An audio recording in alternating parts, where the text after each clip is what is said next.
চলে এলাম নতুন একটি রেসিপি নিয়ে। আজ তৈরি করব ভীষণ মজার একটা ডেজার্ট। আর এই ডেজার্টটি এতটাই টেস্টি যে না খেলে বুঝতে পারবেন না। তো দেখে নেই অসম্ভব মজার এই ডেজার্টটি কিভাবে বাসায় তৈরি করতে পারবেন।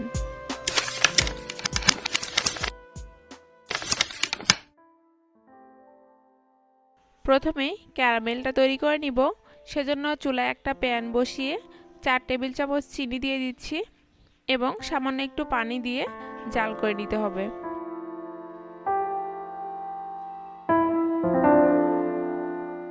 চুলার আঁচটা অবশ্যই মিডিয়াম লো থাকবে। জাল করতে করতে যখন দেখবেন এরকম একটা কালার চলে আসছে তখন চুলা থেকে নামিয়ে নিতে হবে। চুলা থেকে নামিয়ে আমি একটা বাটিতে ঢেলে নিচ্ছি, আর বাটিটা অবশ্যই যেন ওভেন প্রুফ হয়।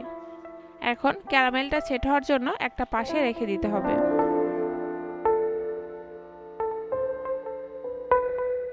এখন একটা বাটিতে নিয়ে নিচ্ছি 1 কাপ পরিমাণ তরল দুধ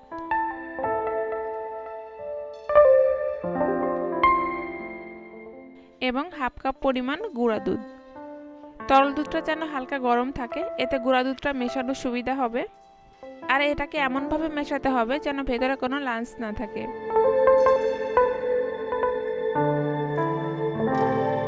হয়ে গেছে। এখন অন্য একটা বাটিতে নিয়ে নিচ্ছি 3টা ডিম। ডিমগুলো যেন অবশ্যই রুম টেম্পারেচারে থাকে।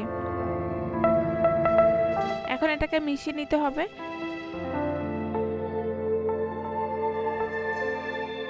আর মেশাতে মেশাতে কালারটা চেঞ্জ হয়ে গেলে এর মধ্যে দিয়ে দিচ্ছি 3 টেবিল চামচ চিনি।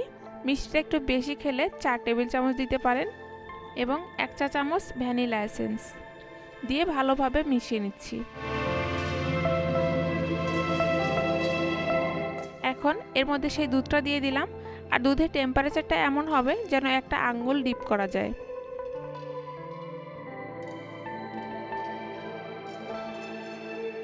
মেশানো হয়ে গেলে একটা পাশে রেখে দিতে হবে। এখন অন্য একটা বাটিতে রুম টেম্পারেচারে থাকা একটা ডিম ভেঙে নিয়েছি। এখন একটা ইলেকট্রিক বিটার দিয়ে বিট করে নিচ্ছি। আপনারা চাইলে হ্যান্ড বিটার দিয়েও করতে পারেন, সেক্ষেত্রে সময়টা একটু বেশি লাগবে।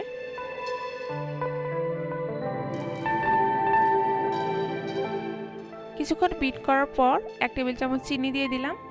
এখানে আমি টোটাল 2 টেবিল চামচ চিনি অ্যাড করব, আর সেটা কয়েকবারে দিয়ে বিট করে নিচ্ছি।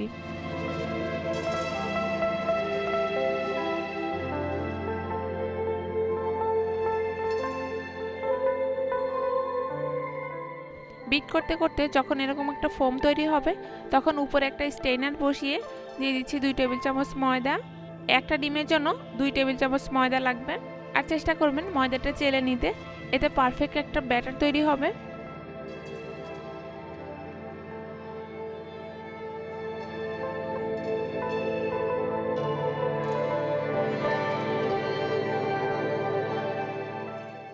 এখন ময়দাটা মেশানো হয়ে গেলে হাফ চা চামচ ভ্যানিলা এসেন্স দিয়ে ভালোভাবে মিশিয়ে নিতে হবে।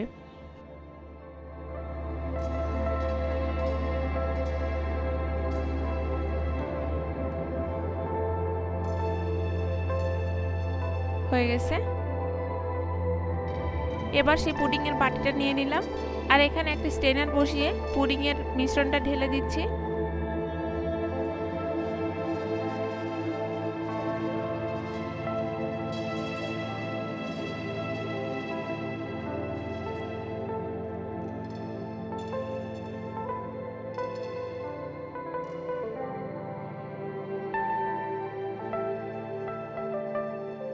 উপরে কেকের মিশ্রণটা দিয়ে দিলাম।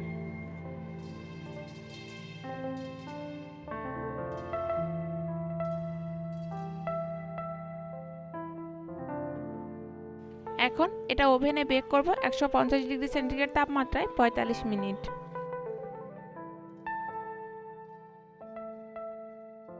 45 মিনিট পর দেখতেই পাচ্ছেন কেকটা কতটা ফ্লাফি হয়েছে।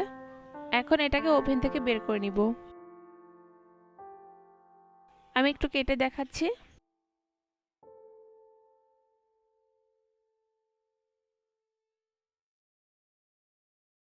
তো ভিউয়ার্স, এরকম মজার মজার রেসিপি পেতে সঙ্গেই থাকুন। ধন্যবাদ।